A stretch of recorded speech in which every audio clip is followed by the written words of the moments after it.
Good evening, everybody, and welcome to another Monday night of Tech Circus with your lovely hosts. My name is Michael Pepper.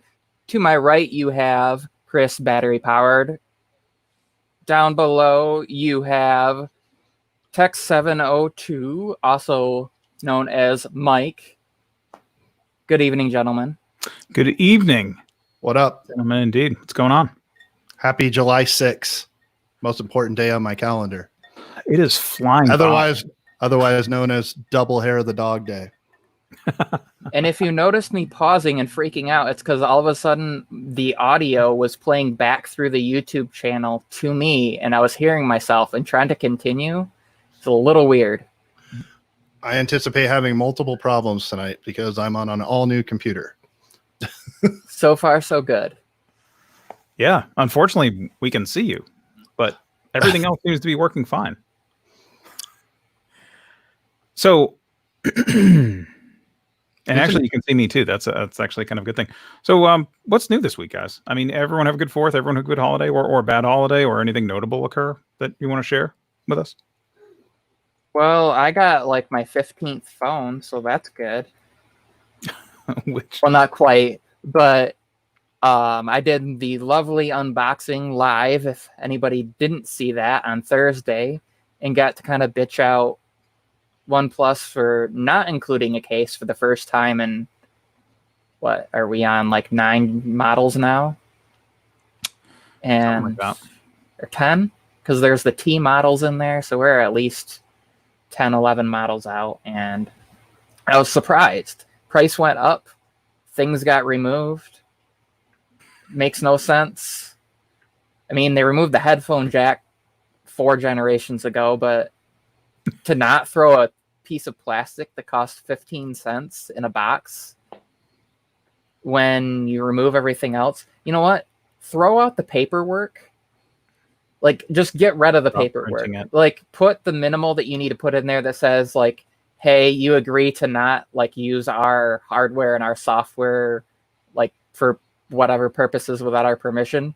Just make it simple, but give me a case so I can at least use it, because now I have to wait till Wednesday, so it's going to be like a week from when I got it to when I have a case, because the selection that's in stores isn't very good, kind of expensive, nothing that I really wanted. I wanted a good clear case, so I ended up ordering a Spigen case on Amazon, a nice clear case. That's my favorite. So I got this Spigen case for the Fold, and that came today, and I said, you know what, I like this, so I'm going to order. Uh-oh, he faded out. Wow. I was going to say that was weird. I was dreading that it was my internet. You never know whose internet you're good. You're good. Well, so, I'm not much of a fan of Spigen, and that's why I muted his stream. So I love it. I love it. That's my jam. I buy like 3 Spigen cases every single phone I buy because it's consistent. It's maybe not even like the best case, but they're consistent, and I like that, especially when I go for their minimal stuff. So that works in my favor. And as far as he's talking about paperwork, so I bought a camera, and when I opened it today, it actually just had a QR code for downloading a manual. So it's a 1-page pamphlet that comes with the ZV-1, and it says, "Hey, if you actually need help to use this and you're stupid, click the ZV-1. Oh, welcome." So I think that's probably the future of everything, because it saves on waste, saves on production costs, and because we usually lose them or throw them away anyways. Yeah, I always love when people are like selling stuff. There's 2 comical things in every for sale ad. It's always like cash money. They're always like, people are always hitting you up with cash money, and then do you have the manuals? And I'm sorry, I'm saying in the for sale ad, but when you're the recipient of that, oh, do you have the manuals? And what about cash money? It's just like, dude, who if I do have the manuals, who cares? Like maybe I sold them on the side. No one reads them. That's the thing. I will say, it doesn't matter. I had a tech giveaway yesterday where I cleaned out all my closets and a bunch of I gave away some decent stuff. Like I saw that.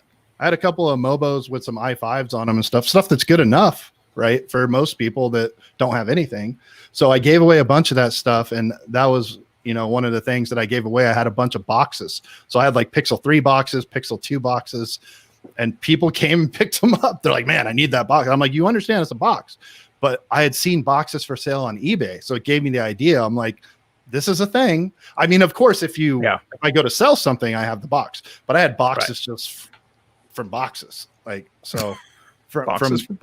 Well, no, because like I had a Pixel break, and then they send you a whole new, basically brand new unit if you break your Pixel, and you still have your old box and your old accessories. They send you all new stuff, so it's kind of like that's how it went down. So I ended up with all the stuff, and I just feel so much less OCD. This is just like a simple setup. I'll make a video about it when it's all done, but much easier to work.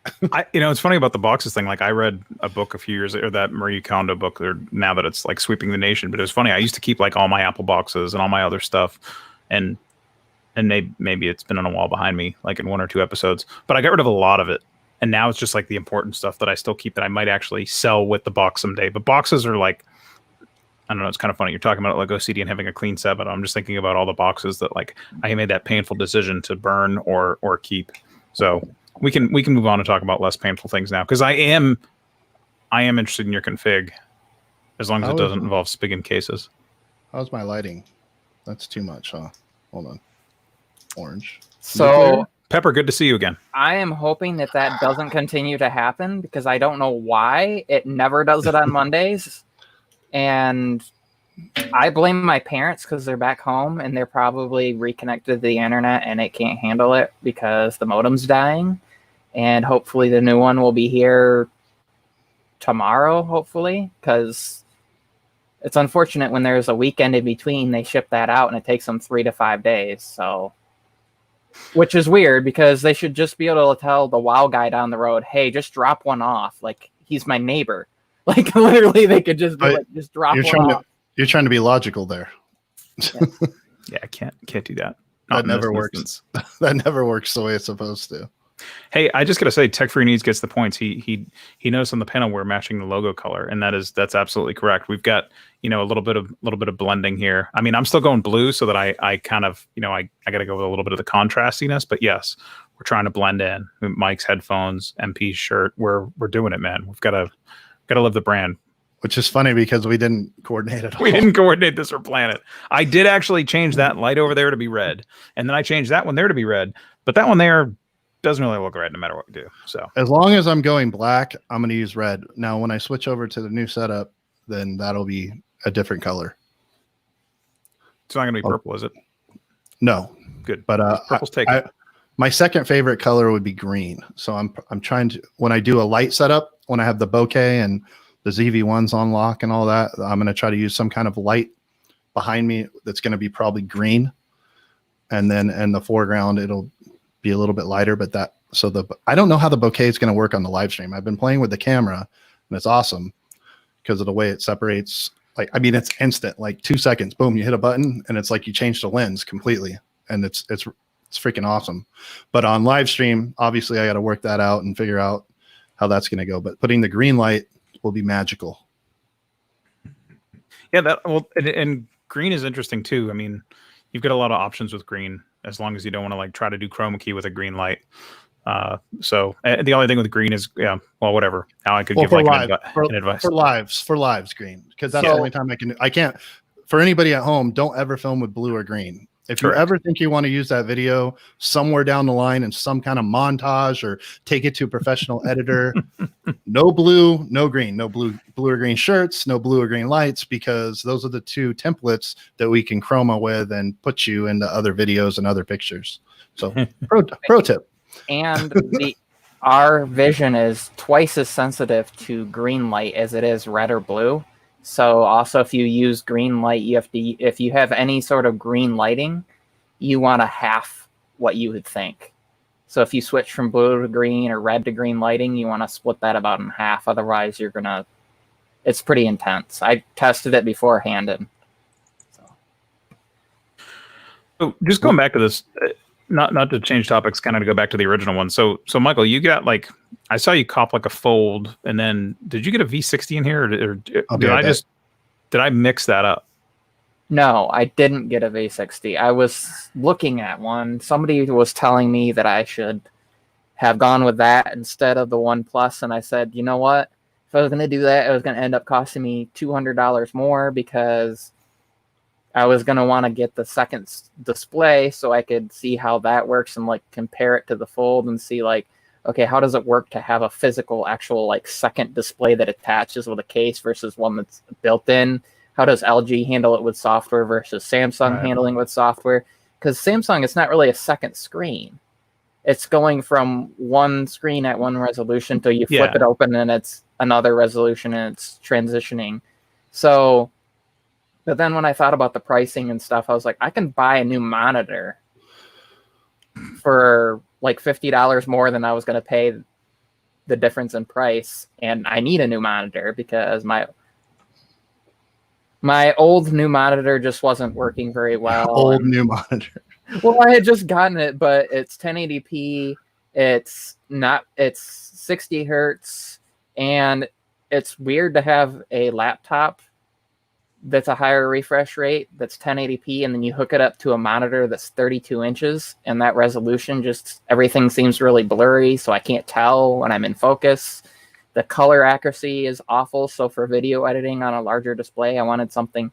So I ended up with something. It's only 75 hertz, but it's got 100% of the sRGB, just like my laptop does. So flex, handier to use. You know, my laptop has 100% sRGB as well as 300 hertz screen. Just if we're going to be out here flexing on the streets. So speaking of which, I saw something that looked like a Xerox machine arrive in one of our Telegram chats. Mike, do you want to tell us about what you finally got? I mean, I know that you finally got it. I mean, I did. It only took 6 weeks.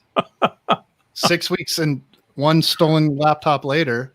Holy crap, man. So I'm going to try to do this and I'll instantly regret it, I'm sure. So if I DC, just go with it. But it's all right. Hold on. Oh, wow.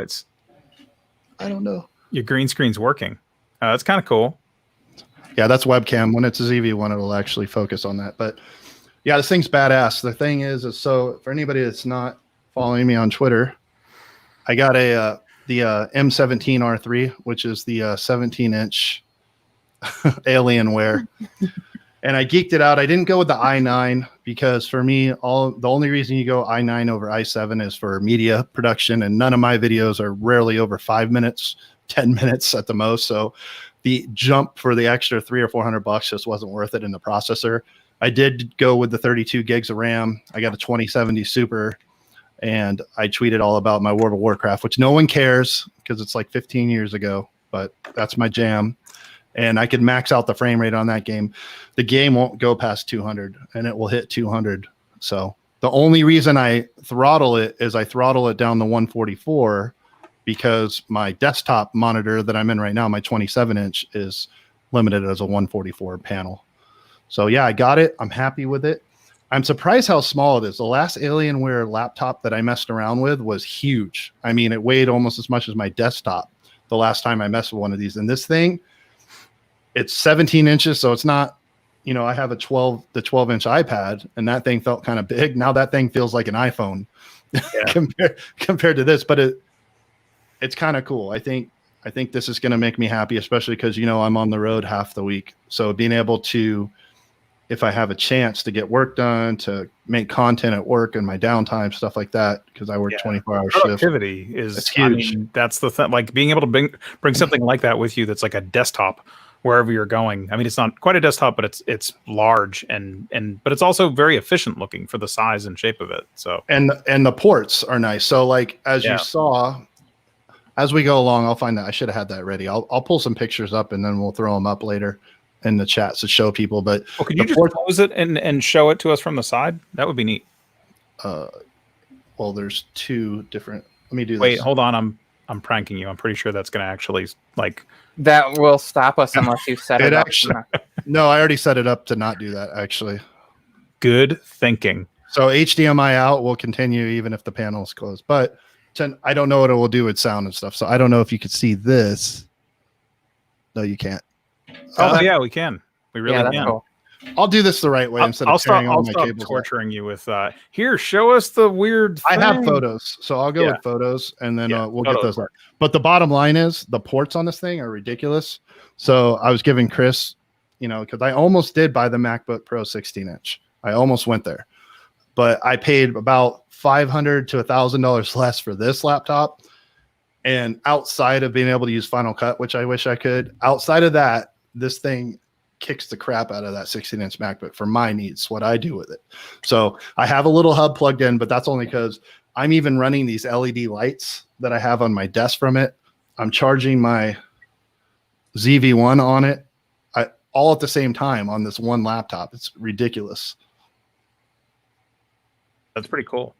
So it's like a tech for your needs. Yeah, like don't make me pull the guns out too. So there's an extensive gun collection to go along with the electronics collection. So don't get any ideas. So I have a question, Chris. Yes. I tried to plug in my laptop to my monitor via Thunderbolt, USB-C, that single cord.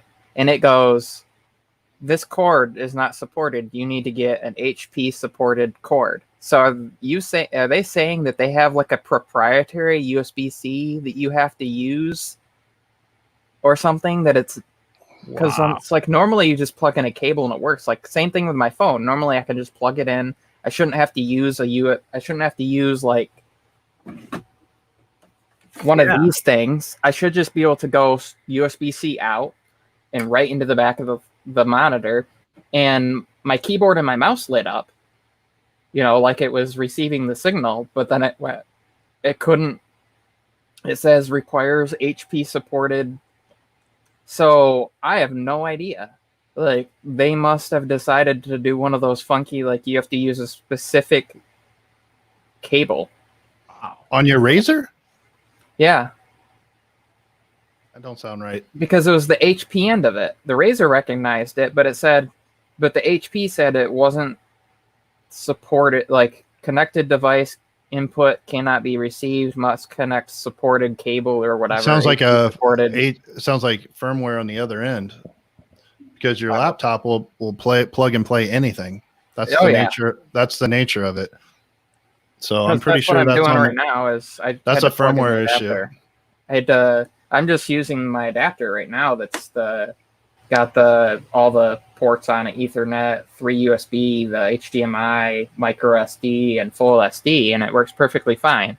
But I just wanted to go single cable because then it's easy, swap out. If I wanted to watch something from my phone, I can plug it in, and it's up there. If I want to switch between my desktop and my laptop, I can just unplug the USB-C from the desktop and plug it in the laptop. And I'm thinking it's HP's end, because it didn't work with my desktop without going straight to HDMI either. And it's like, well, so that port's useless then, because it's supposed to be just simple plug and play. And apparently with a Mac it is. So it's something weird with the protocol they're using. It could is it because it's using, and I always get this mixed up, is the monitor expecting a DisplayPort connection?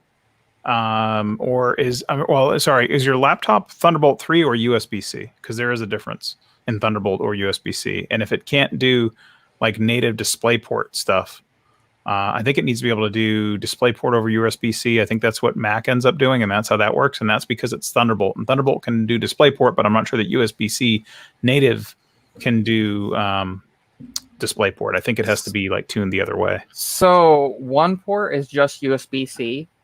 The other one is the Thunderbolt 3, and I have it plugged into the correct one because that's what I'm using right now. Yeah, I just wasn't sure if it had both or not. Over the adapter. It's just I should be able to do it without that adapter, just like you can plug in a MacBook and it should just do its thing, but that's weird.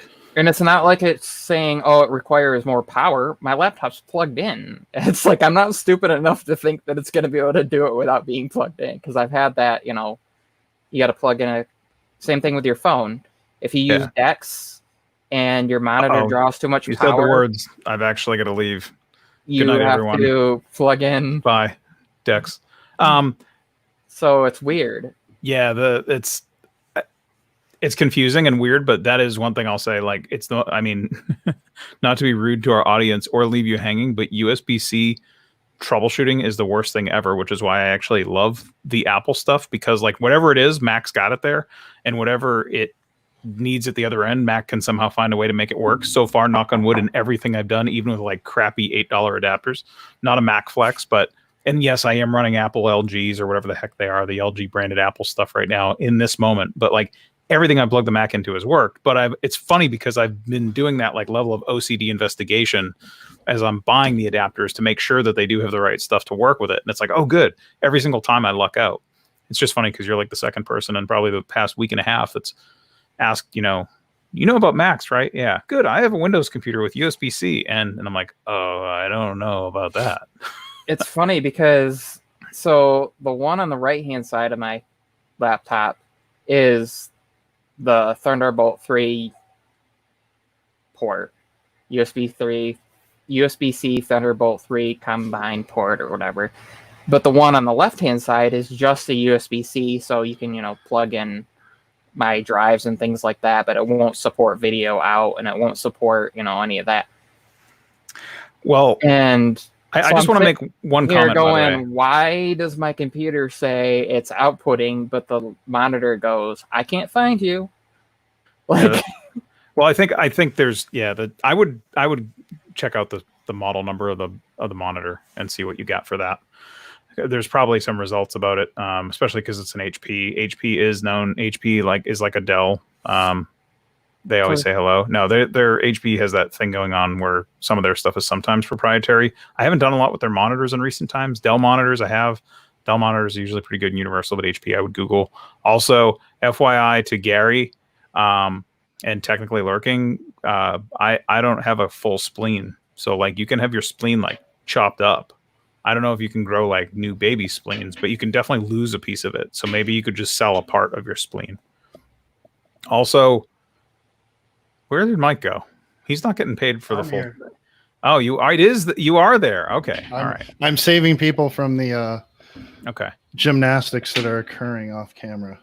So. Okay. Well, I kept hearing this weird noise, and I thought either you're making soup or something. Like, I should have turned the audio off as well. So what's weird to me is that so confused. We praise USB-C so much, but then it gets confusing because people go, it looks the same, so it must be the same thing, but it's not. It is unless companies are a-holes and make their own firmware that only works with proprietary types. Bingo. Exactly. It is a universal standard. All USB-Cs can work until you tell it not to.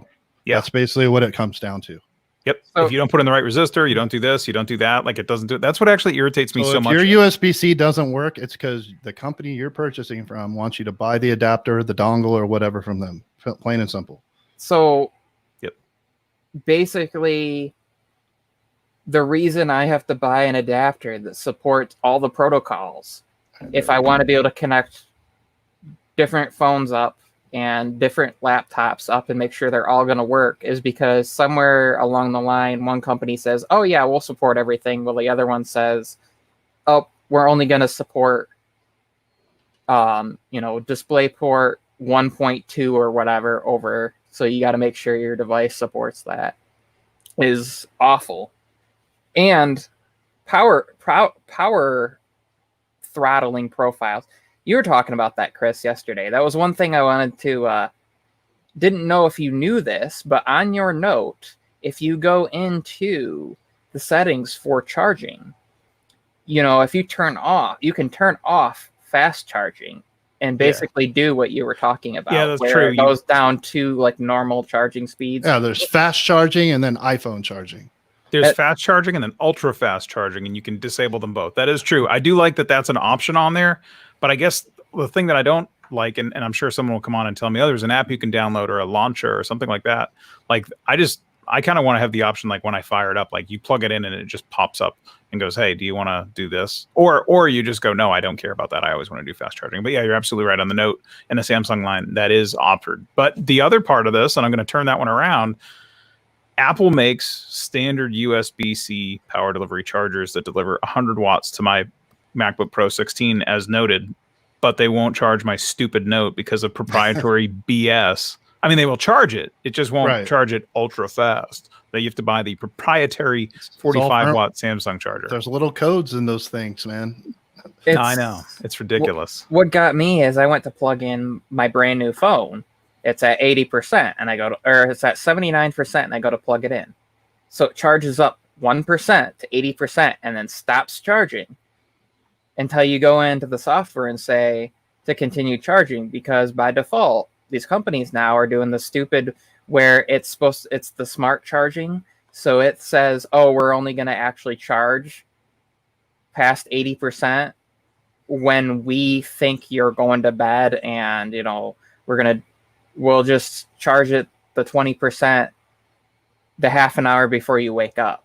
Well, the problem with that is, what if you wake up at a different time and it thinks, well, that's okay, why we're going to do that at 5:30 to 6, but then you wake up at 5 o'clock. Yeah, your phone's not going to be charged and you're going to be mad. So I turned that off. By default, I would think it should be turned off, or at least say when you plug it in the first time, hey, this is set up. Do you want to turn this off? And it doesn't. So you have to know. You have to be a technologically kind of inclined brain to go in and turn this stuff off. Yeah. Or you think your phone's broke, and then you're sitting there and you're unplugging it and plugging it in 20 times because you're seeing it. When you first plug it in, it shows the charging symbol, and then it goes away. So you unplug it, and then you plug it back in. It shows the charging symbol, and then it goes away.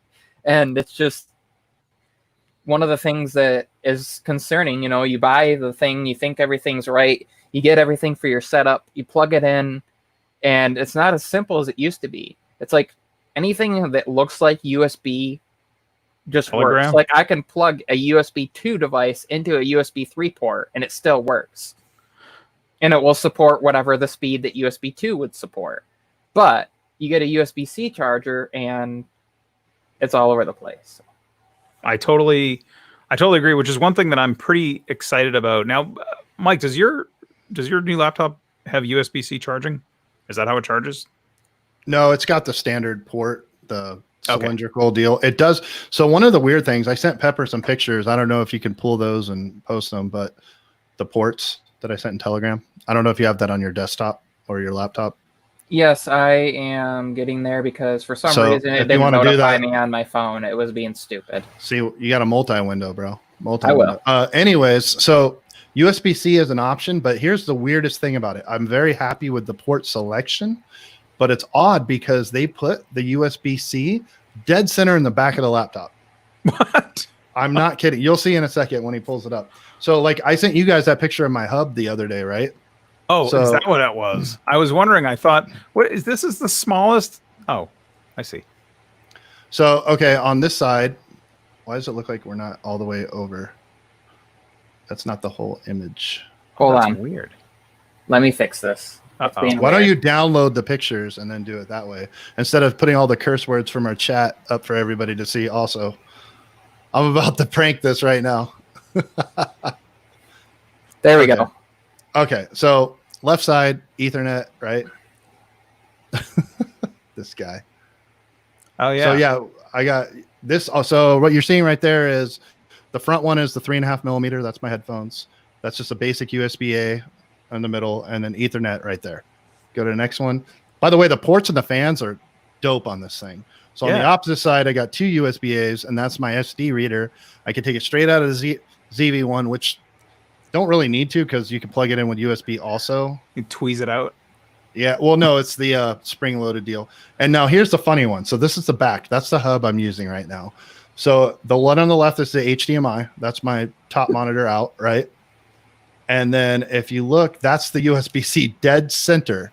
What? Centered. And it's the weirdest damn thing. But that's so confusing. Yeah, usually it's almost always on the left or the right. I've never seen it in the back like that. Now, what I haven't looked up is it has a charge indicator. So what I'm wondering is if possibly there's no way this GPU could run off of a USB that I could imagine would run off a USB-C. I haven't looked it up, but maybe you can run it in, because there's different power profiles. Maybe there's a minimal power profile, because on the minimum power profile I have, you can make it so it basically runs without the GPU in stealth mode, no noise, silent, all that stuff. But that's the Thunderbolt symbol. It's letting you know that that's a Thunderbolt port. Well, I'm aware of what it is. What I'm saying is I don't know if you could charge from there or not, because why would it be in the back like that? That's really odd, because there's no way you're going to run this GPU off a USB-C, but I need to do more research. Anyways, the main power is right there, and it's got, see if I can pick it up without pulling up. This is the brick. Whoa. Yeah, it's emitting some heavy RF.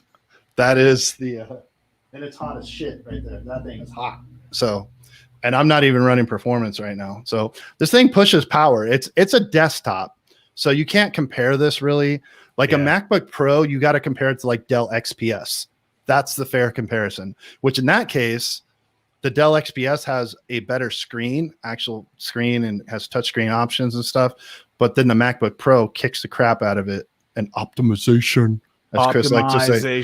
This is just a straight, when you buy an Alienware, it's a no excuses made. It's a desktop replacement for people that want to game, plain and simple.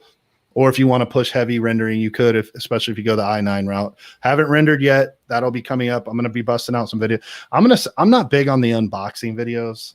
So I don't think I'm going to do that. I think I'll just do one really badass, maybe 10 to 15 minute video on top to bottom, because there's not a lot of R3 reviews out there. Not a lot of people order. In fact, when I ordered them, it took a long time, because they're like, we basically don't make them until people order them, because no one buys. Right. People are spending $3,000 on a computer, usually buy a Mac. So a quality review would probably be pretty good. I mean, someone that's actually owned it for a bit and stepped through it, and then focus on all those details too. Because that really, I got to say, I mean, I'm Apple side, obviously I'm a fan of like the hardware and the industrial design and all that stuff, but that thing looks pretty smooth. I know, and for those who don't know, I constantly rag on Mike saying it looks like the top of a Xerox machine, but it really does look. It's like, really good look. Wait till you see my ZV-1 photos I'm going to take of it. It's going to be hot. I cannot wait. It's going to be hot. Stay tuned. So now you've got this ZV-1, you've got this laptop. Do you have like a CB antenna for your car or something like that? Like, I mean, you're going all mobile, right? I mean, I literally just got this 2 hours ago, and people are like, dude, that's a toy. I'm like, no, this is the ZV-1 in my hand. It is literally that. And for comparison, here's an iPhone Pro Max. All right, here we go, guys. iPhone Pro Max, ZV-1 for scale. It is literally that small of a camera. It is, when I initially got it, the reason we don't carry cameras or mirrorless or anything around with us is because they're too big, right? This is something I would take with me I have a backpack. I could throw a Rode mic, that thing, a Portalight, and my laptop in it, and I can literally make. Yeah, this is a little Canon PNS. No flex at all. This is actually my 4-year-old Canon. My Canon G7X that I'm so backwards on, and this is my Pro Max. So yeah, see, when something's that small, it actually is portable. Now, what I've noticed is I charged it up.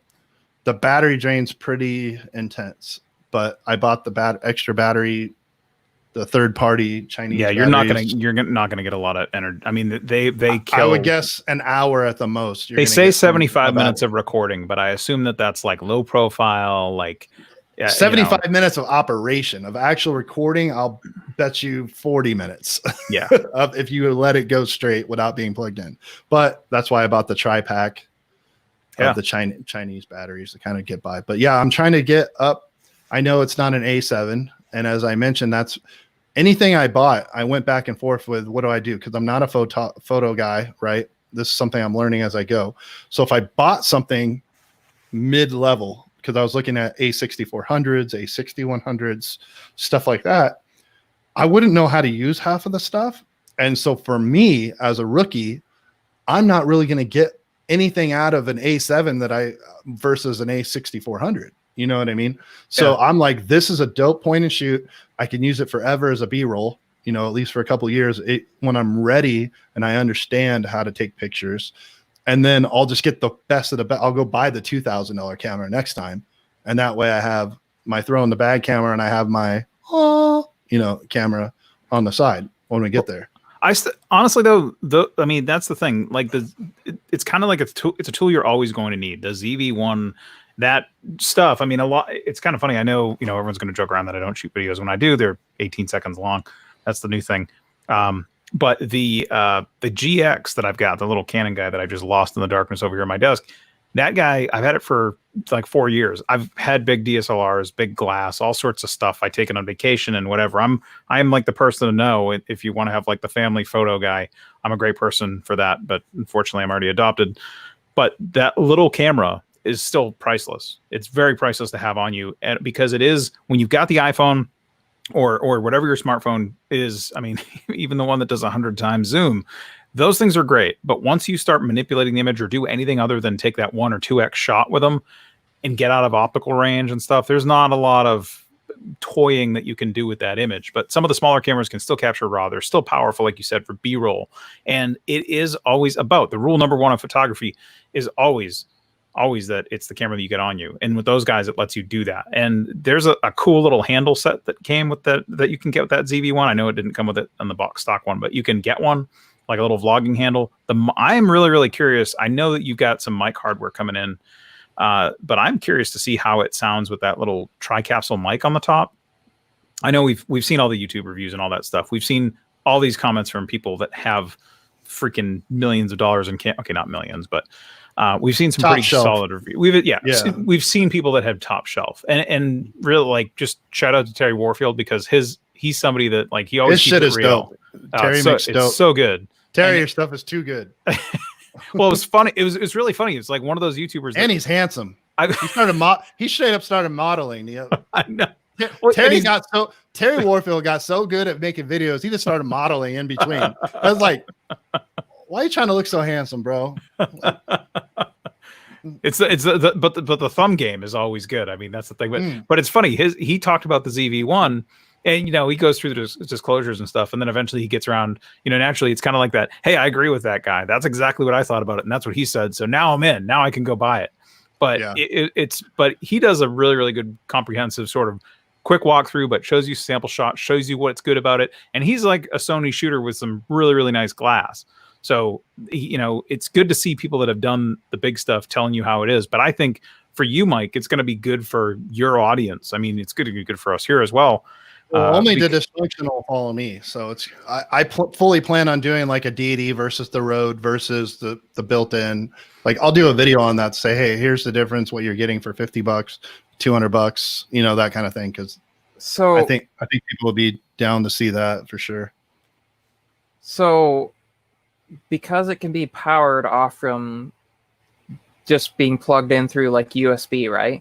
Yes. So you could just get like one of those like 30,000 milliamp hour power bricks and just strap that on your side and carry it with you if you wanted, and potentially. I mean, yes, you could for sure. And now one of the things that nobody's reported any issues with this, but one of the settings that I watched a bunch of videos before I got it, and there's a power profile setting as far as heat. So, like, I guess a lot of cameras have this. I haven't owned a camera for like 15 years, so you could tell my noobness. But you could set it to basically it'll take higher heat, and that's what you would use for like continuous running, streaming stuff. You have to do that, or it will shut down at a preset Celsius temperature. Yep, and that was the problem, I think, with the RX 100V. Or no, it was the 7 actually they're at, I think, with that one. But with that one, it would still get super hot when you're recording like high profile 4K. And I believe it was Shannon Morse who I think she got one of the first ones to get the ZV-1, and was reporting that she hadn't been able to kill the thing yet. It was able to run through the whole battery and then some without cooking itself once you enable that high heat mode. And that's the other thing too. I mean, we'll stop after this. I know we've talked about the ZV-1 at length, and I actually think it'll be more interesting of a topic once you get some runtime on it. But it's kind of one thing that I think is kind of comical, and I keep bringing this up, is people ragging that thing for having, it's plastic and it's got this cheesy rubber thing and all that other stuff. 2 quick points in that. Number one, metal is usually a better heat sink material. It's good at dissipating stuff, but composite is better at resisting it and still making something easier to hold on to if you're, holding it in your hand while you're cooking it. The other thing is that I haven't heard a single person talk about this, and now I'm going to destroy my chances too, but If you buy an RX 100, which is an amazing freaking camera, which also shoots pretty good video, it's got a little accessory grip on it, the AGR V12 or something like that. It's like a $15 part, sold on Amazon, BH, whatever. They've all got it.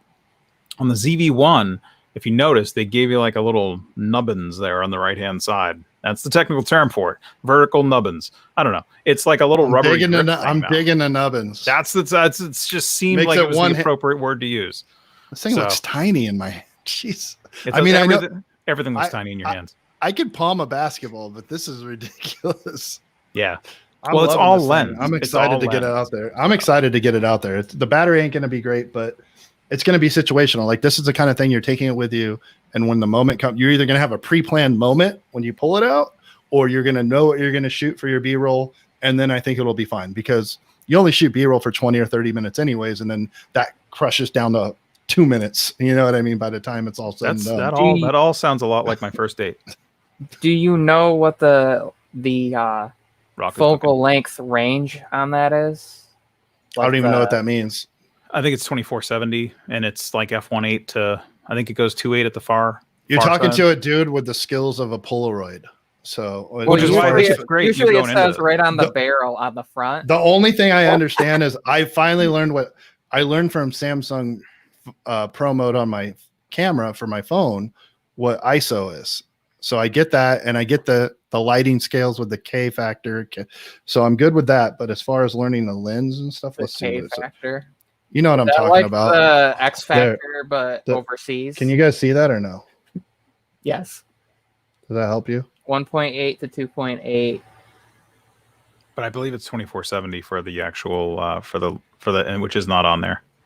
And I can't tell what the other thing says, but yes, I can. You'd think I'd have it memorized by now, but I don't. Oh, it's 9.4 to 25.7. So it's that's a different range. I'll tell you what, the damn thing can go from the ND filter. I still don't exactly know what that is, but it's a big deal to have that built in. And that thing is dope, because basically, and somebody has no technical speak, I can go out in bright ass 110 degree Vegas day, and it balances out the photo perfectly. So I don't, it's not like a Photoshop filter, but it does something with the luminosity of what you're filming and makes it super balanced when you got like a super bright and then different things are going on, and it keeps everything in focus. I guess that doesn't happen automatically with You're going to bait Pepper into explaining it now. You realize this. I think you should go out and shoot it with manual settings and no ND filter, and then adjust those settings to suit, and then flip the ND filter on and see what happens. I'll put it this way, and then I'll let Michael talk. When I found out what raw photos were, I used to think raw photos meant tender, because I call them foggy, because they look like there's like a steam bath in all the raw photos, and I'm like, these photos suck. Why would anybody shoot in raw? And then I found out it's to grade later. But anyways, go ahead, Michael. That's just how low I am on the hierarchy of understanding what photo. Well, it's like if you look at Vlog for video and you look at things like that, it looks very flat, and it looks like you said, it looks like there's like a white texture over the whole thing. It looks awful. And then you see when somebody like Terry Warfield, or somebody like original Dobo, or those guys like edit their drone footage that they've shot in that type of, and it just looks incredible. And you go, okay, that's why you shot that way. It didn't just let the camera do it. But ND is a neutral density, and essentially what that does is it allows you to do things like shoot at higher frame rates and open up and let more light in, because essentially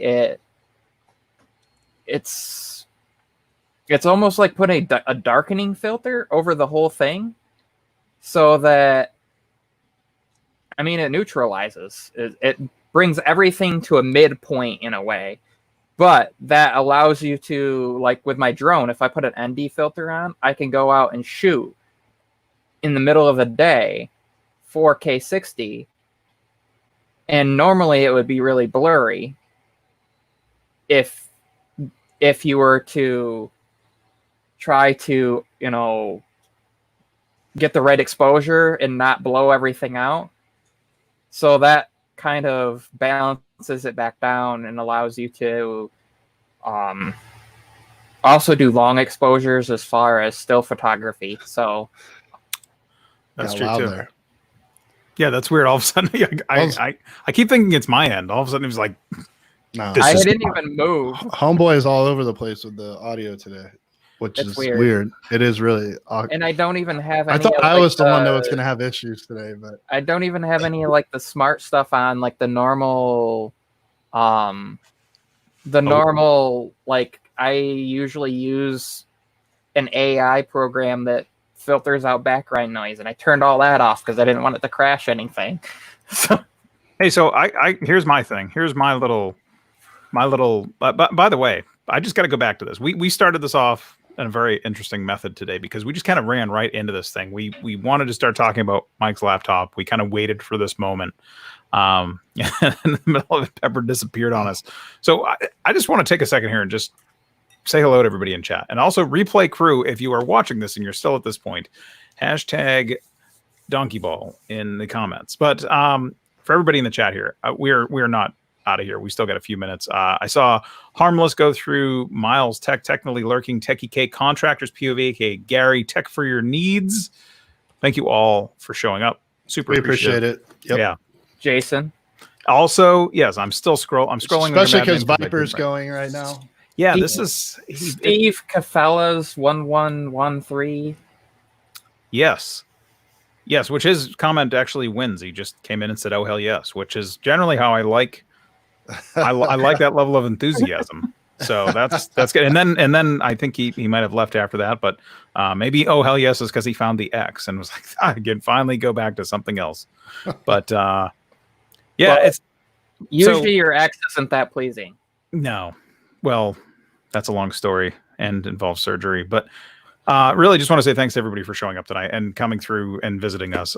We're not wrapping up here yet. I kind of skipped off, so wanted to bring it back a little bit. Now, the thing that I'm interested in is, Mike, you get all this stuff now. You get your whole mobile config, and you are prepared. Deep in debt, yes. Yes, you're deep in debt. Yes, Tech for Your Needs is like, man, these ballers. What are they doing? It's like, eating a lot of food that comes in an envelope is the answer to that. I'm on MRE rations for the rest of 2020. I sold out. Yeah. I became really, really good friends with my neighbor that got the food stamp bump, and we're just like we're making it work. We're gonna have EBT and Snap streams pretty soon. Legit. We are hanging together. So are you planning on doing lives remote? That's the thing. That's like I'll get there. Not on YouTube. So right. I forgot. So well, no, it's just only. It's super saturated. I'm not that entertaining of a person in general. It's more my interactions with others I think will be entertaining. So I plan on going to Twitch when I do my lives. Also because I game. I play World of Warcraft. I play NBA 2K, stuff like that. So I'll stream that stuff. And then not in like, obviously I'm a mediocre player at everything, but it's just about that vibe of hanging out with people. People can play with you, hang out with you, stuff like that. And then also here in Vegas, when I get to the ZV-1 has a Wi-Fi and the firmware update supposedly, and if not, I'll use my phone, but I'll be able to go out to the strip when things reopen and take people out live and be like, yeah, cool. We're doing stuff like we have Tipsy Robot here in town, which is a robotic bar. We have Bellagio fountains, and we have a lot of cool technology that goes on here in the city. And so for me to be able to go out on location, people can kind of see a good time going on, some good looking people, maybe some music, stuff like that. But then I can show you guys behind the curtain a little bit. And I think because I'm a local, I can kind of set out to do that. So some of the lives will be that. Some of the lives will be gaming, hoping to do some interviews of that'll be cool outside the box, but not necessarily exactly like tech review, tech creator stuff. That's why another reason I'm going to put it on Twitch, because it's going to be more about it's going to be more like a lifestyle type stream than with a tech orientation, but not necessarily just straight tech like you see on my YouTube stuff. That's pretty cool. I think that's the concept at least. So I just need the technology to get there. I have my concepts. I just acquiring this stuff, getting that Rode, getting the shotgun mic for the ZV-1, getting all this stuff, I'll be in a way where I can carry a backpack and hit the strip or hit anywhere really. I could travel with it and then go live. And I think plus Twitch pays better. No, I'm just kidding. You mean Twitch actually pays? Is that what you're going to say? Actually, the number one thing I like about Twitch, my favorite part about it, is the fact that you can set your frame. So like my frame, like when we do YouTube, even with StreamYard, we could use OBS or whatever and get a little bit of a frame, but Twitch is so customizable. Like you could put like, I could put, hey, Mike's Whiskey Fund. So your tips go to my PayPal. Oh, right. And it shows how much money people have thrown in my PayPal for me to go buy some whiskey. And that's dope because like I go to Twitch and I tip people that I'm watching stream because I think it's fun. I think it's more fun where we're like, I want chicken nuggets. Who's going to buy them for me? Like stuff like that. Not no one. I'm not trying to make a living from this. So I think it's fun to have like small goals that are entertaining. So I'm like, if you guys give me $50, I'll go buy a bottle of Jack and chicken nuggets and I'll film the entire live stream. Like, I think stuff like that is fun when you're sitting at home drinking to watch a dude do that, but with like super high quality camera and stuff. Right.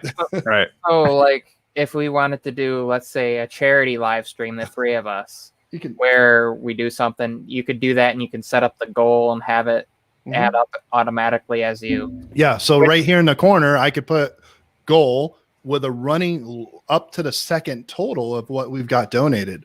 And you can do that on Twitch through XSplit and stuff very easily.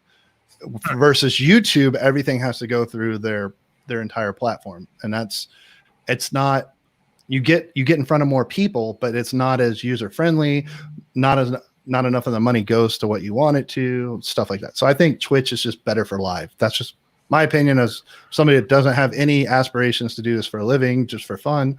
But I think it makes the lives that I will do be more useful. Actually, people will pay me to have fun. That's pretty dope. But I think concept. It'll work. I've seen some people much more haphazard than me pull it off. So I do know that with Twitch, that once you become, was it partnered or whatever, then you can't do the multi-streaming where you stream here and other places. But like at first you can, but once you become partnered or whatever, then they don't want you to do that. Correct. And so if I have to cast my lot in with one, which is what a lot of places want you to do, then I would cast my lot for live with Twitch before I would do it with YouTube. The amount, plus you have to, with YouTube, you got to get to over 1,000 subs, which I hope I'll get there anyway. But I'm just saying there's like so many parameters and they move the goalposts. YouTube moves the goalposts constantly. Whereas right now, as soon as you have a Twitch stream, like your first day, you could have 10 followers and people can tip you or people can follow you and they can sub you. Like it's immediately useful. And then, like I said, even more than that, from the business side of it is the fact that you can customize your interface. So this screen right now, instead of my dumbass and ugly face, I can make it entertaining for people because like I said, I'm not a super entertaining guy. I'm not attractive, but I can make everything around me so fun you'll still want to watch. That's my goals. As far as like mobile streaming either, because like here you have to have 1,000 before you can even do like through the YouTube app. I've done it. I've done Twitch. I've run Twitch through my iPad with three subs. Cool. I'll have to look at that. That'd be fun for like when I do. Now, to get paid for your to be an affiliate of Twitch, there's minimum standards. When I get like when people use their Prime membership on you and stuff like that, to get that paid out, yes, there's minimums. But as far as you setting up a tip jar, as far as you going live mobily and stuff, that's from day one. That's cool. I should do that like with my photography and stuff. Like, hey, this is what I do, and I could just have like a point of view camera, like a GoPro rigged up from my head, and like this is how I shoot, and like go along with me, learn how I, I'm flying drone today. This is what I'm using it for. That type of thing, just to be different from my normal, more of an active part of it, because I know that YouTube doesn't. I mean, to me, that sounds incredibly boring. But like, no, I'm just kidding. There's people that are into that. But like in cool ways, like, hey, I'm going to this cool mountains, come check this out. This is what I would, fly with or whatever. And like, you can experience it with me because you can do screen capture of your phone. I think that's the next big thing. So everybody right now is, like I said, I'll do my World of Warcraft, but no one really cares. They're only the top people, right? The top players. I'll do that once I have my audience, just to hang out with them and BS. But I think, and I'm going a little Gary V with this and trying to guess a trend, but I think the next big thing for streaming is, so this year, none of the shows got made for TV. So the end of 2020, when we hit our fall season and winter season, it's going to be all reality shows, right? Because nothing could film. You're going to see all these pop-up reality shows. That's going to be television for the end of this year and the beginning of 2021. For sure. It's happening. So we've all seen reality, though. It's a little tired, but we've all seen streaming. It's either tech stream, where we sit here with our headphones on and talk about the tech topics, or watch me play a game. That's pretty much it. I think the next level, and I want to be the first, and I'm in freaking Vegas. We just need to reopen and get past this point, is reality streaming. So real time, where it's kind of like choose your own adventure. I go out, I have my GoPro or whatever you're seeing in 1080 right now, what I'm seeing, I'm on the Vegas Strip, and you're like, dude, go talk to that girl or whatever. I think that kind of stuff is going to be huge, because now people that are in Wichita, Kansas, that have never been to Las Vegas can talk to a guy in Vegas and kind of live vicariously through it and see their thing. So that's kind of where I'm looking long term with it. I think actually I'm gonna go one step further with that. Is actually AR stuff. When we get the higher speed internet and things of that, I think AR is going to be that next level. But I think you're going to see it push. I think you're going to see a lot of that stuff push. I mean, there was a lot of controversies, and this is where I think there's some strange things going on with political statements and the people, and 5G and the affiliation with Rona, all that stuff. I mean, there was some crap going on, because a lot of people were still using the downtime for, I guess I'll say the downtime, not to be a population thing, but the downtime of us not commuting and not traveling, for a lot of people to be blowing up 5G antennas. I don't mean lighting them on fire, but literally going and deploying them. So that's still rolled out. I think that kind of fed into some of the fear that the consumers had. And I guess the point I'm making is 5G is going to expand the realm of IoT, but it's also going to be able to give you better AR experiences, higher bandwidth from your mobile devices or your Oculus or whatever, however they're integrating these things in the future that aren't working right now. But I think you're going to see all that stuff get pushed more. I'm hoping that we're going to see that. I mean, with all the stimulus and all this other stuff going on, there's still some push for consumer goods out there. And assuming that we're all still not, ripping the country apart next year, I think you're going to see that kind of thing come in even more. So your stuff you're talking about, like live streaming and things like that, I think that's going to push right into AR. And soon we won't have to look at you. We'll just look around you. Well, that's what I'm saying. I'm not. So the thing is, it's about providing. So like we talk about creating a YouTube channel, and Viper talks about this all the time. You're the writer, you're the producer, you're the cameraman, you're the talent, you're everything, right? Like that's why it's hard. It's really, really hard to make even a crappy video, and people don't get that. So with the future of this stuff, you may not be attractive, you may not be whatever, but by filling in the gaps of you not being attractive or you not being funny or whatever, by surrounding yourself in that environment, now the crowd is basically just using you as a proxy till we bridge that gap to AR. So now I can go and do and show you all the things you want to see in Vegas. Anytime I'm on, people want to see that. That's exciting.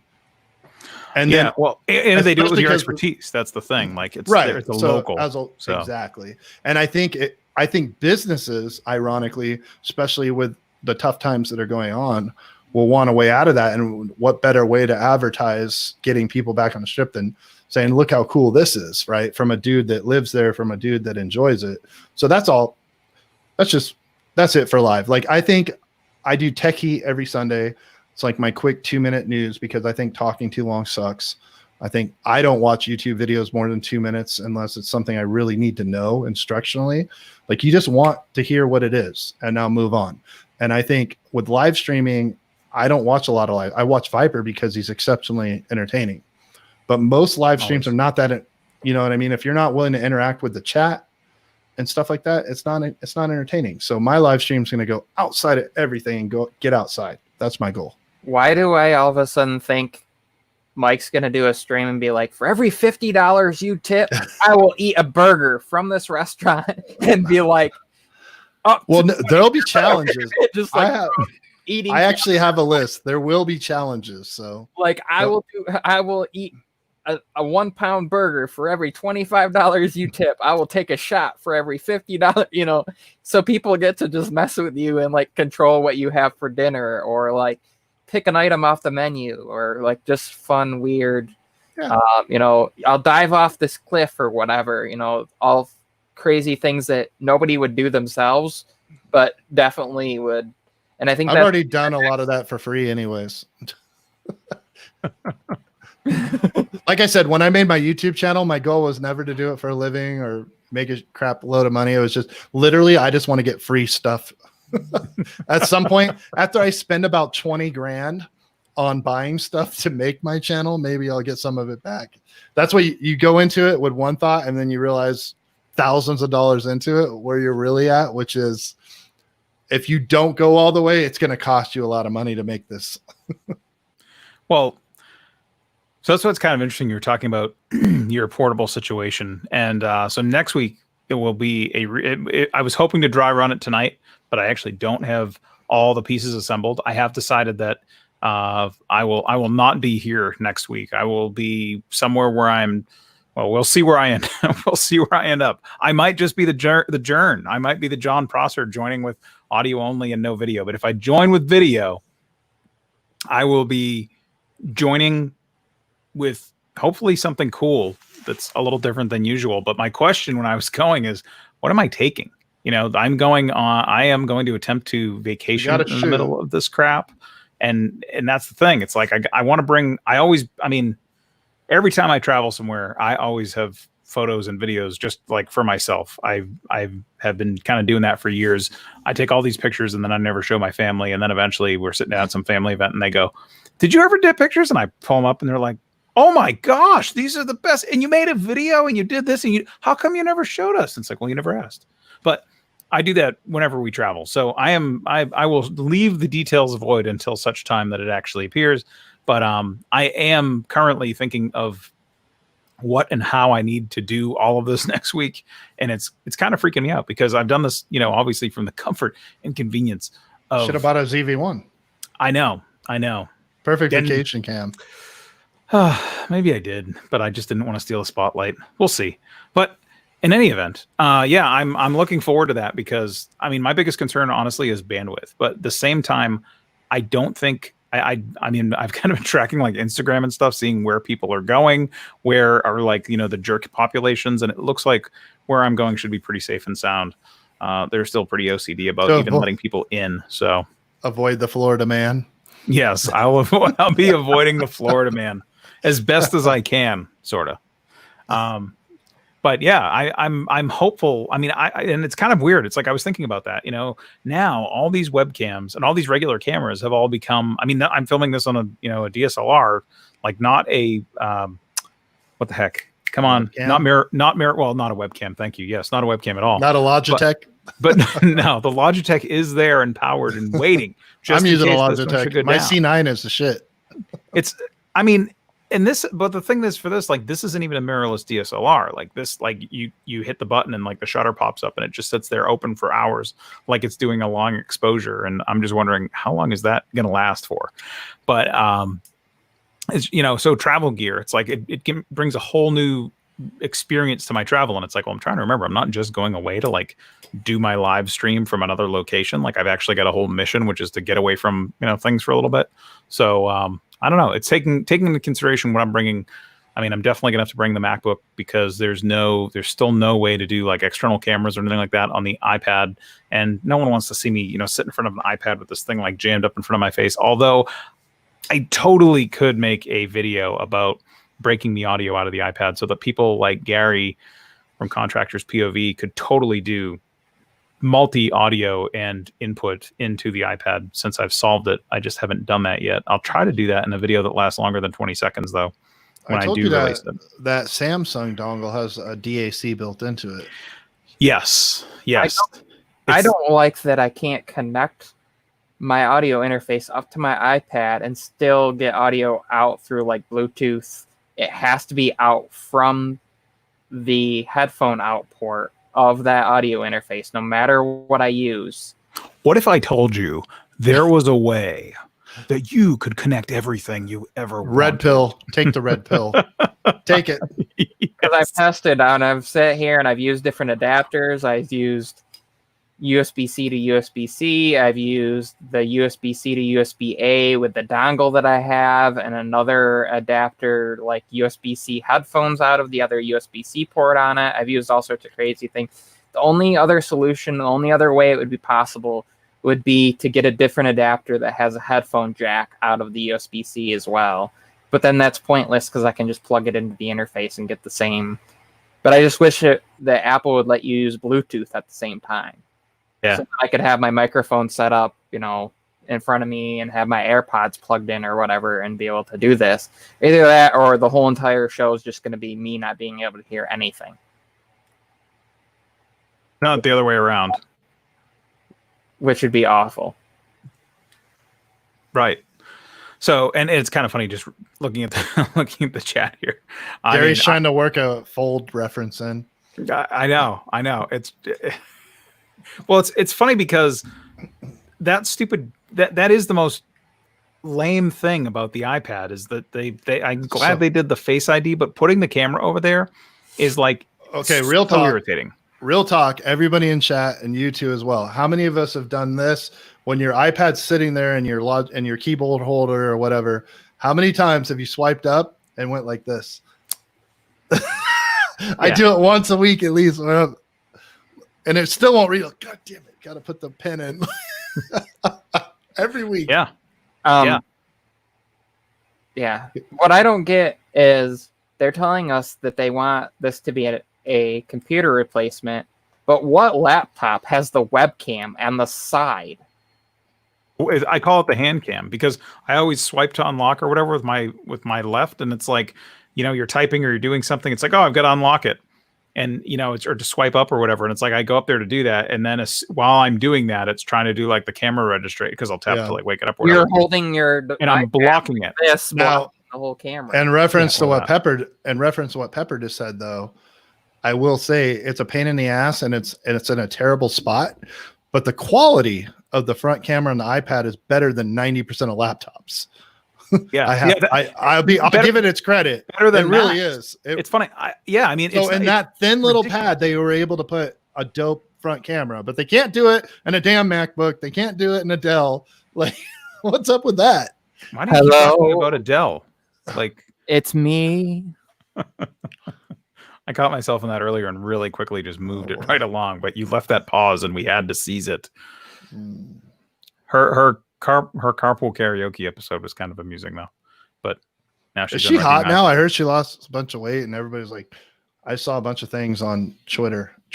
I'm not sure about that, but I found Adele it. Is like hot, I went supposedly. and located it when she lost it, and I've since found it. So I don't even know what if she you need looks that, like. Like if you held up a picture of Adele, I wouldn't know who she is. You can't. I know tell. her music, but I don't know what she looks like. You can't tell anymore. Aged her but I think it honestly aged her because her face got thinner in it. I feel like it made her look 10 to 15 years older. MP's going to be out of the fan club. Less collagen. I'm sure there's like she probably has like a Swiftie type thing, like Taylor Swift, right? Like a group of people like Samsung Knights that will come after you for disparaging her name. Yeah. So we get like a bump of subs and then out. Like that's how it'll be. We'll get canceled. So in any event, I will not be with Adele next week, just to be clear. Tech for your needs. That was the Adele version, not the Lionel Richie. Yeah, and actually, and I miss Techie K's comment here about swipe left. Yes, that's exact. It's always swipe left. With Chris, it's always swipe left. Yeah. So next week will be exciting. I mean, not that it'll be any different from any of our other weeks at all, but I probably won't have anything new. I'm just going to have a bunch of old crap, including me, set up somewhere else, trying to figure out how to live stream from somewhere else. And I'm not bringing this mic. So, but we do know that the Logitech StreamCam mic is actually pretty swell. So I don't know.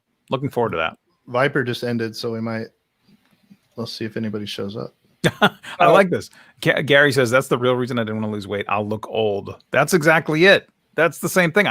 Every time I get a little bit older, I see some more wrinkles. I'm like, oh, I just gotta eat a little bit more. It's a little loaded up, and then then I stay looking young. I'll have a better backdrop next week too. So, Chris, do you play any games like at all? You ain't got time for that. Ironically, I don't really make a lot of time for it. I play Call of Duty on Xbox, and you probably can't find me by my gamer tag because it's battery powered. But yeah, that's really about it. You mentioned before privately that you were wanting to get back into it, but you're not currently gaming, right? MP, hello. Oh yes, Michael Pepper, guy in the red shirt with a beard. He's frozen, but I can hear him. Are you frozen mentally? Like, what's going on? Mental block. No, I was just asking you. You were talking about gaming, so like I believe Techie K was talking about discuss the Xbox. So you're an Xbox guy, Chris? Yeah. Is it because you love Microsoft so much? It's because I'm a huge Microsoft fan. Actually, I don't even really like them that much, but I do like. I could be persuaded to go over to Xbox.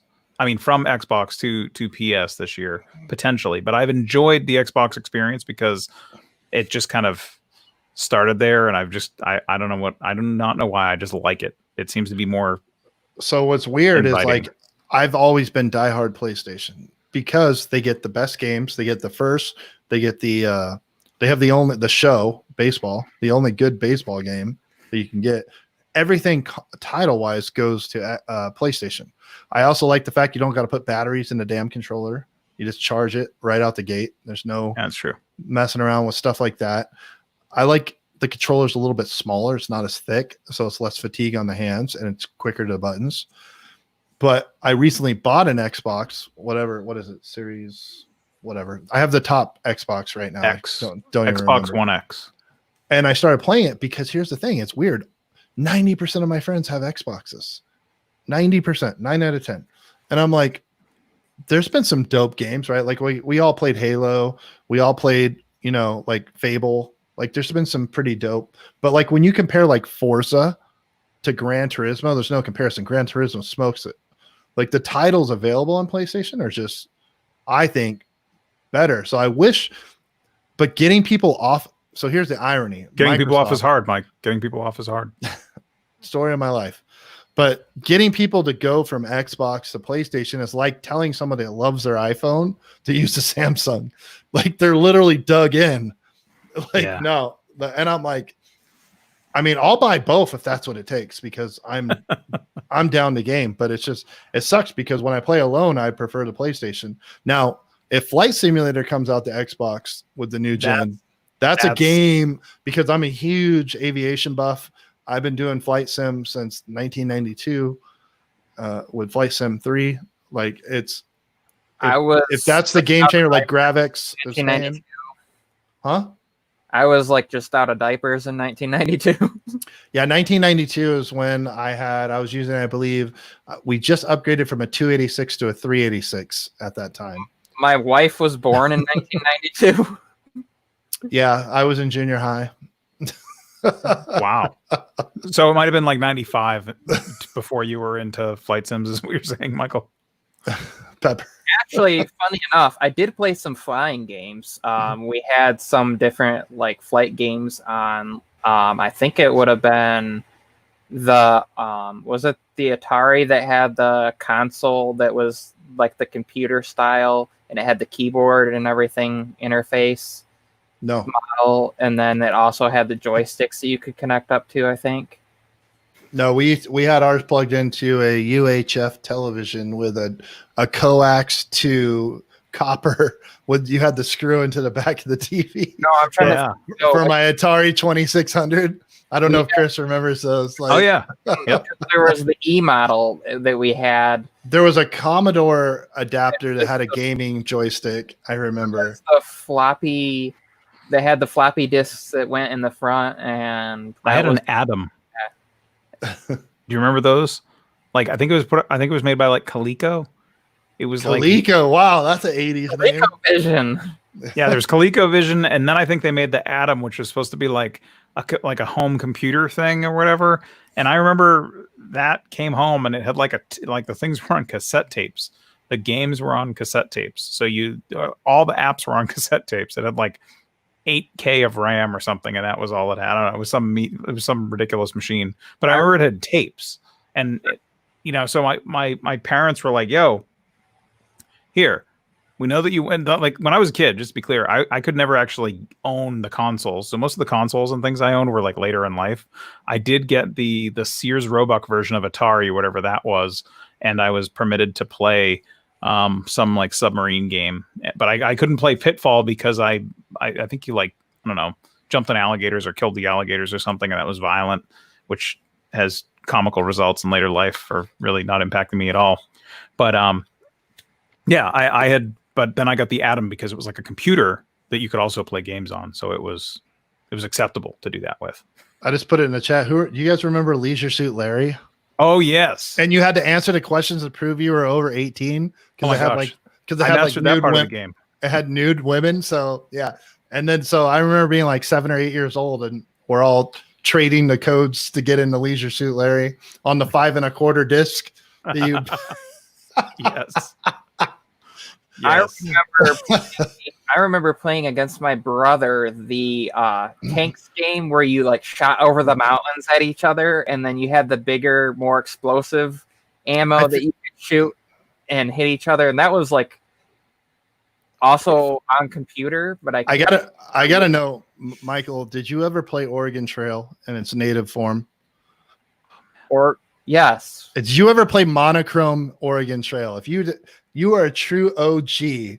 If you had to decide between like my first computer, you had to give commands to play the games like in like DOS code or whatever it was back then. I had an Apple DOS code. Well, I had an Apple command line. Command line. Yes, thank you. I had an Apple IIe that was like black and green. Yeah, that's monochrome. I mean, basically. And you had there was no mouse.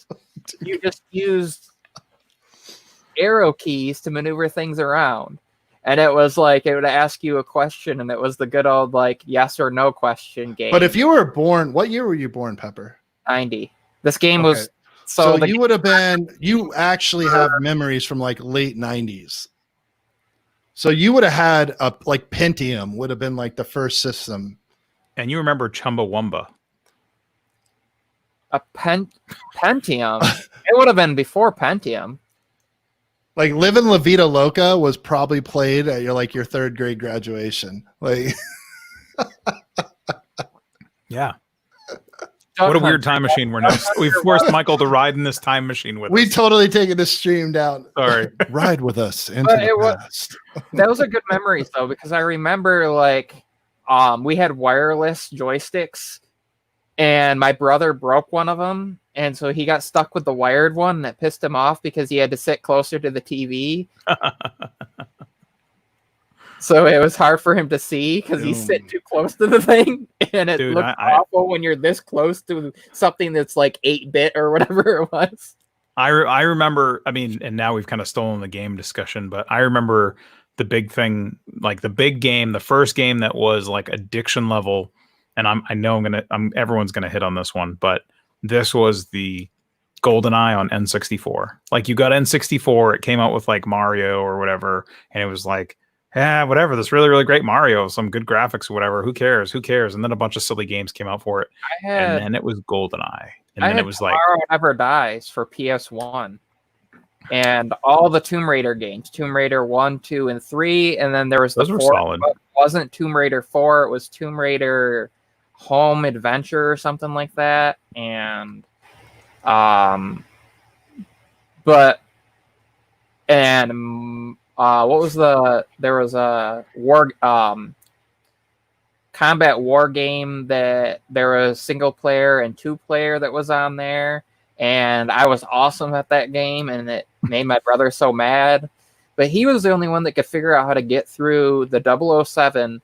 There was a level where you have no guns. You have to go in and open a door and like jump through a window and grab the gun off the table before you get shot. I'm pretty sure that's GoldenEye.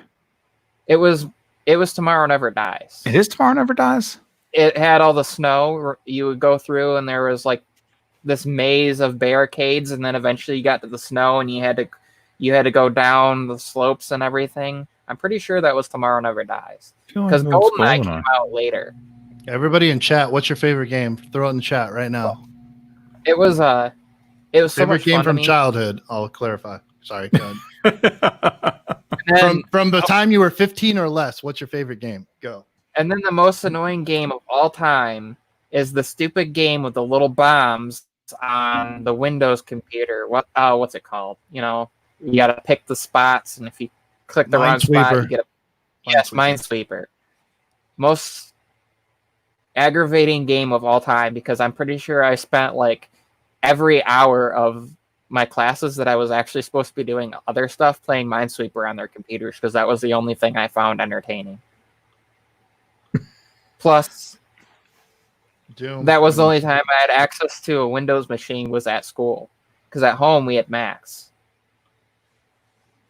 So Tech 11 Mama. Doom seems to be like, if Doom you were was- around in the mid 90s, early 90s, Doom was, Yeah. there was nothing like it. It was the first game that it would run on anything. So whether you had a 286, you know, because the 90s is where we went from single core to dual core. That was, so if you had like a pen, because it was 86, 286, 386, 486 Pentium. That was the hierarchy of how everything progressed. And so if you had any system, if you were broke or rich, you could play Doom because it would run off of a disc. And that was the greatest thing. And you could shoot people. So that appeals to kids. I remember saving up for a summer and buying a 486 DX33, I think, 33 megahertz. Like, I'm sorry, that was like a board. That was like the first computer I ever built. And that was actually used off of an uncle of mine who upgraded his to like, I think 60 megahertz machine or something. It was like, and then of course I was the fastest one at school playing Doom. But I would just have to, it was funny because I was still going and tell everybody about it. Like, I remember, that's what I did. I remember having 10 megabyte hard drives. Yeah. Kids at home, 10 megabytes, not gigabytes. My dad's computer that he used when he was going to Michigan State had, I think he said it was like 32 kilobytes of RAM. And it was like 28 megs of storage because he got an upgrade. And back then it was weird numbers. Like there were the step ups, and the thing was the size of like our downstairs living room.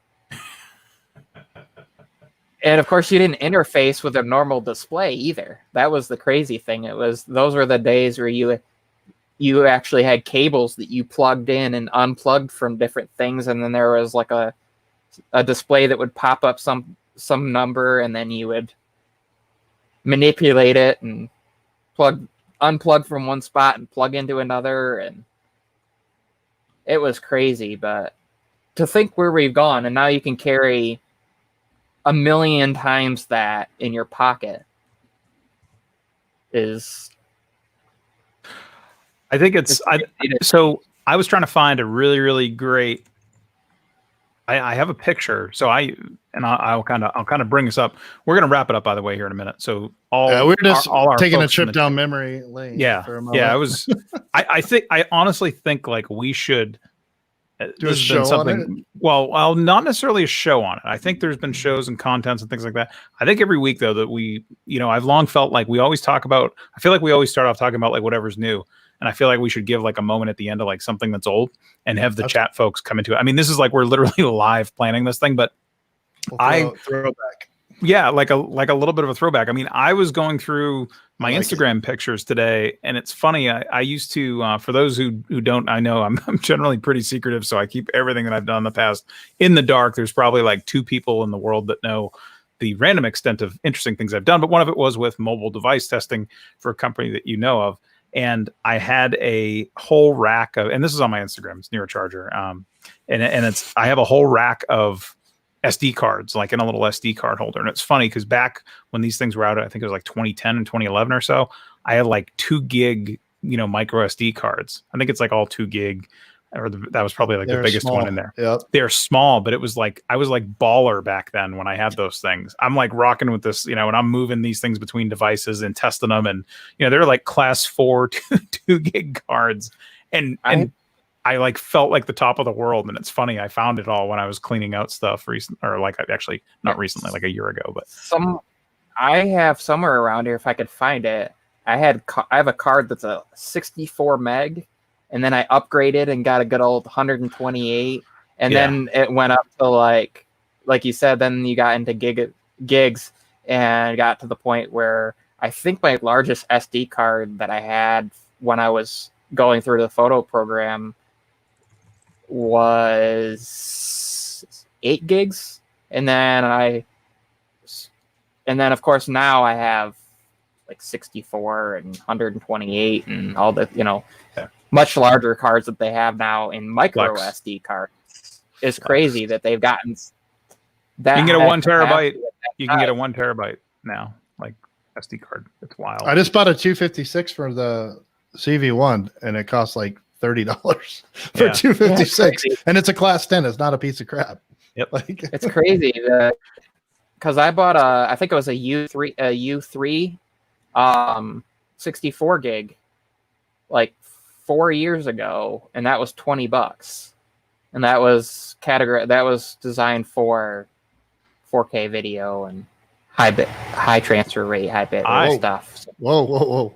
Chris, close us out. Shout everybody out. So hey, I think just a quick note on closure. Number one, these guys give me a ton of crap every week for not making a video, and today, thanks to a couple of folks on Twitter that were like, "Wait a minute, you can do what? I actually did drop a video." So go me. I mean, it's literally like 20 seconds, which go watch Chris's video. You needs go watch it. If you guys don't go watch Chris, if Chris doesn't get views on this video, we're not gonna see another one for a freaking month or two. So go watch Chris's video. It's the thumbs up it. Say it's good video I ever did in the world. Yeah. But what's funny is if you go and tell 50,000 people about this and they all watch it, I will get a half an hour of view time out of it because it's literally 15 seconds. Chris is gonna get Tech Circus tattooed if he gets 1 million views. So yeah.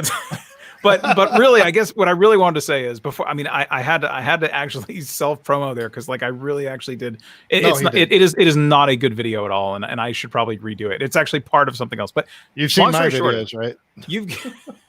I didn't have like a giant bee and I wasn't fighting it, but so I guess the good thing here is, I mean, now you've got a new camera, you've got a new laptop, you've got some stuff to dig through, so we can surely expect some content from you. I'm guessing go hard in the paint.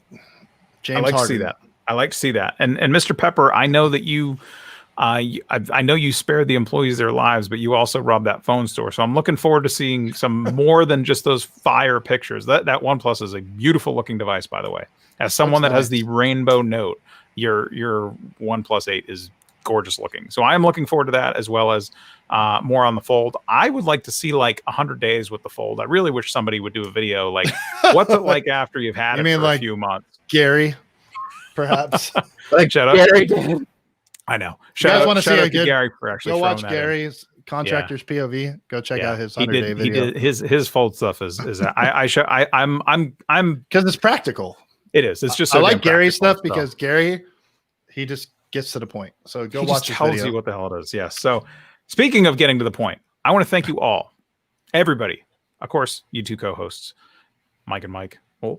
Everybody in the chat. Wow. I didn't write down anyone's names again, just like I always do. So I'm going to take it from the top. Carl, Miles, Technically Lurking, Techie K, Gary from Contractors POV, Tech for Your Needs, Tech702. Also glad to see you here as well. I know we saw JC, Tech Love and Mama came in. Super glad you were able to make it while we were still hanging out. One here of live. these days, Tech Love and Mama, you got to come on with us, please. Yeah, we got to, even if it's the Jerncam version, we still got to get you on. We'll take audio. Yeah, so we'll take audio. Think about That's it. good. Think about it. Any old time. And you had a video too, so she did. She did. Tech Love and Mama, hook up. let's do something, even if it's And audio. I can import in audio now, so like I could even do it where she could just Skype if she doesn't want to like do through StreamYard or call or whatever, and I can Could you actually do it through like a cell voice phone, changer? you can handle it. I can. So I think that's it. And actually, Steve Kafalis, and who else do I got? I think I've got everybody else. That battery powered character, Tech for Your Needs. I didn't see Apple Monster tonight. Normally he's poking through. Oh, that's it. I'm unfollowing him. He's probably working on something. Yeah, that's my assumption. He's always got something in the works. Getting unfollowed, Apple Monster, till you come to my live stream again. So, with that, I will say thank you all for coming out and joining us. Thank you again to you, love you guys for coming out. Yeah, it has been another great time. Thank you for spending your time with us. We look forward to seeing you back here at the same time and same place, for most of us at least, next week, 6 p.m. Pacific, 9 p.m. Eastern, next Monday, Tech Circus Live. And thanks. I will see you all Thursday at 7 p.m. with Joan. That's for the next episode of Creator Interviews this week. That's a good show. I missed it. It was Joan. Dude, what is up with my Twitter? Did you tweet that? Do I know this? This is a big deal. Yeah. This is great. Next week will be Mike's favorite person, Drew Lips. And the following week is... Dude, I love Drew. Master of financial himself. The Poets. The Poets. So I'm back to it. That's what I got going on. Big names. You dropping names, bro. I like it. People to join me, getting back to it. It's one of my favorite things to do. It's why I love the community. It's why I love our live thing.